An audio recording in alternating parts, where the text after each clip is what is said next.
बिस्मिल्लाहिर्रहमानिर्रहीम। अस्सलाम वालेकुम नाज़रीन।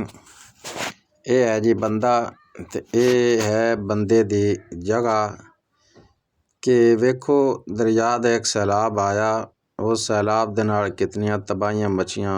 जिंदा लोग ते दर्दू जेड़ा दूर जेड़े मुर्दा है मैयत है जेड़े कबरां दे अंदर दफन आए उन्हां दियां कबरां तक जेड़े न उन्हां दे कई जगह ते निशान ही ख़त्म हो गए और कई जगह ते ऐ सूरत हाल बन गई।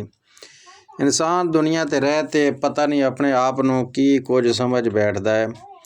हालांकि अल्लाह रब्बुल आलमीन ने कुरान पाक के अंदर फरमाया यहसबु अल्लन यक़दिर अलैहि अहद कि इंसान गुमान करता है कि वह बड़ा ताकतवर है कि उनते जितनी किसी की ताकत नहीं। वो चाहे जो कुछ अपनी ताकत नाल कर लवे, वो पैसे का मालिक बन जाता है, इख्तियार का मालिक बन जाता है। वो चाहता है कि मैं चाहवां तो अदालत खरीद लवां, थाने खरीद लवां, जिसनों चाहवां अपनी उंगली दे नाल घुमांदा फिरां, जिस पासे मैं इशारा करां लोग ताबेदारी करते जाणगे।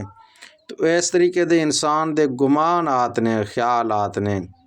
यकूल अहलक तो माल लुबादा, फिर जदों अपने माल की नुमाइश करता है लोगों के अंदर अपना रोब बिठावन वास्ते तो लोगों को दसता है बहाने बहाने दे नाल कि वेखो कि मैं इतना सारा माल खर्च कर दिता, आ बच्चे की शादी ते इतना लाखां रुपए खर्च कर दिता, आ कोठी बनवाई करोड़ों रुपए खर्च कर दिता, आ इन्ने करोड़ दी आ गड्डी लै ते आए, आ इन्ने ते इतना खर्च कर दिता। पर आ इंसान दी औकात है। जदों किसी कब्रस्तान दे विच जाइए ना उदों गौर नाल वेखिए कि इत्थे कितने कितने सुल्तान सिकंदर जेड़े ने वो आराम करते पे ने और वो बिल्कुल एक सन्नाटा है, एक खामोशी है कि जेड़े आखा करते हैं कि साडे तो बगैर घर का निज़ाम नहीं चलता।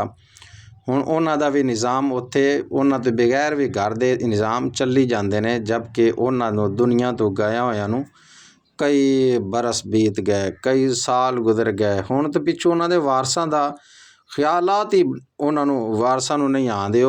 मियाँ मुहम्मद बख्श रहमतुल्लाह अलैह फरमांदे ने जांदी वारी तो डराउणा बणे होई हुण हथ ना लांदे डरदे, जिन्हां लई तूं पाप कमाए कित्थे नहीं ओ करदे।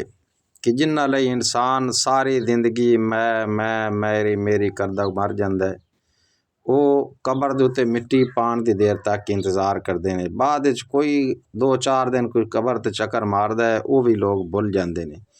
तो ये है इंसान दी आखरत। इंसान इस नूं सोचते इसकी अपनी तैयारी करे, हो सकता है कि अल्लाह ताला रहमत फरमा देवे। अस्सलामु अलैकुम वरहमतुल्लाहि वबरकातुहू।